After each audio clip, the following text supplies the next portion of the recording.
জীৱনটো কাৰো বাবে অপেক্ষা নকৰে। জীয়াই থকা দিনকেইটাত প্ৰতিজনে প্ৰতিজনৰ হৈ জীয়াই থাকিব লাগে। এজনে আনজনৰ বাবে কিমান গুৰুত্বপূৰ্ণ সেই কথা অনুভৱ কৰা উচিত।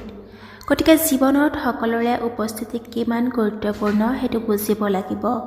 যদি জীৱনত কিবা পাব বিচাৰে তেন্তে নিজৰ চৰিত্ৰ সলনি কৰক, সপোনবোৰ নহয়। যেতিয়া ৰাজপথত বিবাহৰ বৰযাত্ৰী গৈ থাকে তেতিয়া আপুনি ৰ'ব লগা হোৱাত বিৰক্ত অনুভৱ কৰি হৰ্ণ বজাই বজাই ক্ৰোধিত হৈ নপৰিব।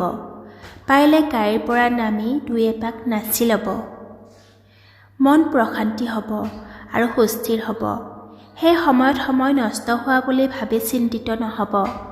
ধন টকা পইচা যিমানেই নহওক কিয় মানুহৰ টকাৰ অভাৱ ঘটিয়ে থাকিব। টকা পইচাৰে জীৱনটোক তুলনা কৰা জানো উচিত? জীৱনটো এবাৰে পোৱা যায়। গতিকে পথৰ কাষত যদি মন্দিৰ মছজিদ দেখা পায় তেন্তে প্ৰাৰ্থনা নকৰিলেও চলি যাব।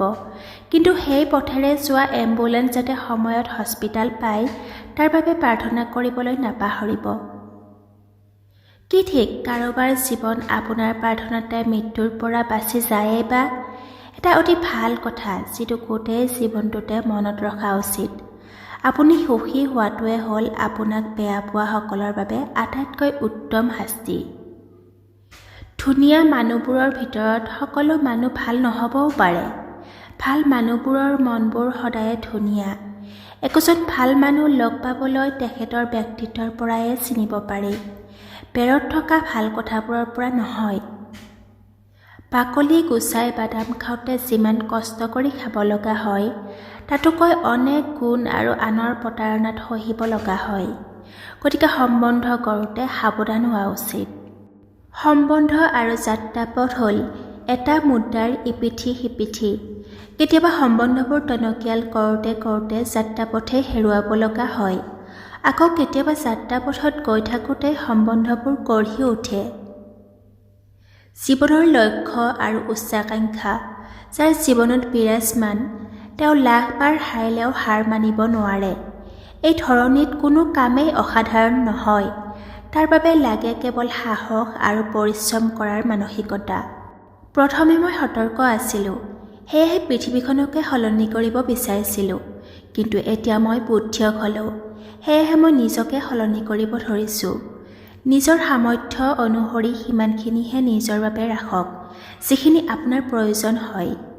নিজকে কেতিয়াও সৰ্বশ্ৰেষ্ঠ বুলি ভবা অনুচিত। ভবা মানেই সৰ্বনাশ অনিবাৰ্য। তাজপাতৰ দৰে নিজৰ জীৱনটো। নিজৰ সামৰ্থ্য তেতিয়া দেখুৱাব যেতিয়া একেখন খেলত আন এজনো ৰজা থাকে। পলে পলে ভটিয়াই যায় সময়বোৰ আৰু জীৱনবোৰৰ পৰা ক্ৰমে সময়বোৰ শেষ হ'ব ধৰে। সেয়েহে জীৱনটো যেনেকুৱাই নহওক কিয় সুখী হ'বলৈ চেষ্টা কৰক। জীৱনটো এবাৰে পোৱা যায়। জীৱনৰ অন্য এক মাদকতা হ'ল প্ৰেম। প্ৰেমক যদিহে জীৱনটোত প্ৰয়োজন বুলি ভাবে তেন্তে প্ৰেমক অৰ্পণ কৰিব লাগিব। আৰু বিশ্বাসযোগ্যতা যদি বিচাৰে তেন্তে নিষ্ঠা আৰু একাগ্ৰতা অৰ্পণ কৰিব লাগিব। আপোনজনক সদায়ে যদি ওচৰত বিচাৰে তেন্তে সময় দিবলৈ শিকিব লাগিব। কোনে কয় সম্বন্ধ বিনামূল্যে পোৱা যায়? বিনামূল্যে আনকি উশাহো পোৱা নাযায়। উশাহ এটাৰ বিনিময়তো নিশ্বাস এৰি দিব লগা হয়। আৰু উশাহ নিশাহৰ দৰে সম্পৰ্কবোৰৰো মাজত এক নিবিড় সম্বন্ধ থাকে।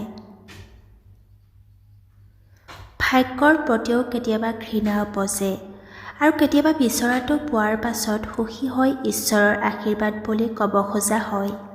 আপোন মানুহবোৰ নিজৰ লগত থকাটো ঈশ্বৰৰ আশীৰ্বাদ বুলিয়েই ধৰা হয়।